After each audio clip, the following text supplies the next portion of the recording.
children, today I will discuss the answers of the given question of chapter 2, Lost Spring. Question number 1.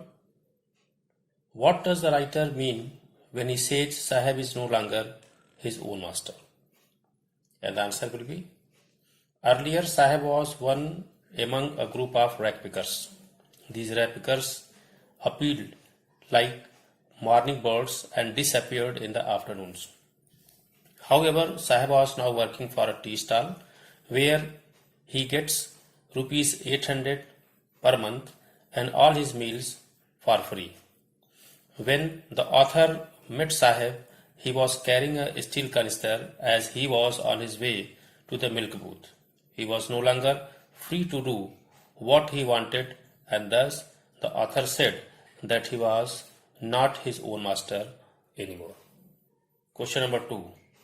What does the title Lost Spring convey? So answer is, the story tells us of children whose childhood has been robbed by the circumstances of their birth. They know nothing about the freshness and warmth of the spring. There are two stories, Sahib's and Mukesh. Sahib is a rag picker and Mukesh makes bangles to support his family. A young girl, Savita, is busy with her household chores and also makes bangles for a living. These poor children spend all their days toiling, fending for themselves and their families. They do not know what it meant to have a childhood. Question number 3. How was the steel canister a burden for Sahib? The answer is, the steel canister was a burden for Sahib as it did not belong to him, and it signified that now Sahib has lost his freedom. The canister belongs to the man who owned the tea stall and seemed much heavier and burdensome as compared to his own plastic bag, which he had carried around when he had been free to go with his friends to find something of value in the garbage. Question number 4. Why can't the bangle makers of Firozabad organize themselves into a cooperative? And the answer will be, the bangle makers of Firozabad are trapped in a vicious circle of middlemen, which had also trapped their forefathers and fathers. If they did try to get organized into a cooperative, they would be beaten up by the police and then dragged to jail for having done nothing or something illegal. There was no one to take change or make them see things differently, as they did not have a leader. Next, question number 5. What is Mukesh's dream? Do you think he will be able to fulfill his dream? Why or why not? Mukesh, the son of a bangle maker in Firozabad, dreams of becoming a motor mechanic. He loves to see the cars whizzing past. He is determined to break away from the tradition of bangle making, walks the long distance to the garage and learns the skills which he wants. I think Mukesh will be able to fulfill his dreams as he is firm and resolute about leaving his family occupation and becoming a motor mechanic. Now, two long answer type questions. Question number 1. Lost Spring explains the grinding poverty and traditions that condemn thousands of people to a life of abject poverty. Do you agree? Why or why not?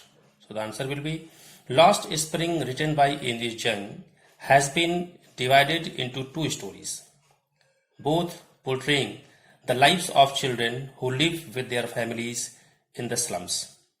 The people in both the stories live in pitiable conditions and in foul and unsanitary surroundings.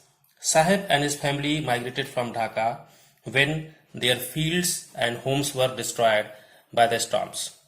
They now live in unhygienic surroundings of Simapuri without any proper facility for drainage, sewage and running water. These refugees earn little by rag picking, which is their only meal of survival. Mukesh is from a family of bangle making in Firozabad, the center for India's glass blowing industry. He too lives in squalor in stinking lanes filled with garbage. In this industry, children work alongside their parents in the dark, dingy cells without air and light. Being illiterate, they are cheated by middlemen, beaten up by the police, and dedicated to by the bureaucrats and politicians. Thus, they too cannot improve their lives, and every generation of bangle makers continues to live in the same way. Question number 2.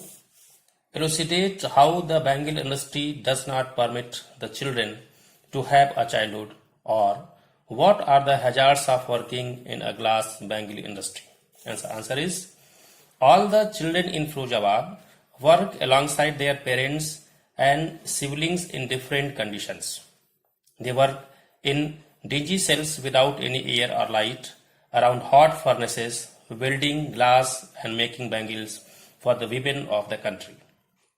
They spent their daylight hours in dark hutments, sitting in front of oil lamps and making bangles for the rest of the country.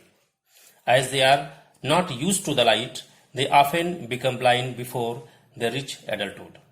The dust from the gold polish used also flies into their eyes, causing further damage. They do not go to school or out to play, as they worry along with their parents about how to fill their stomach and to survive.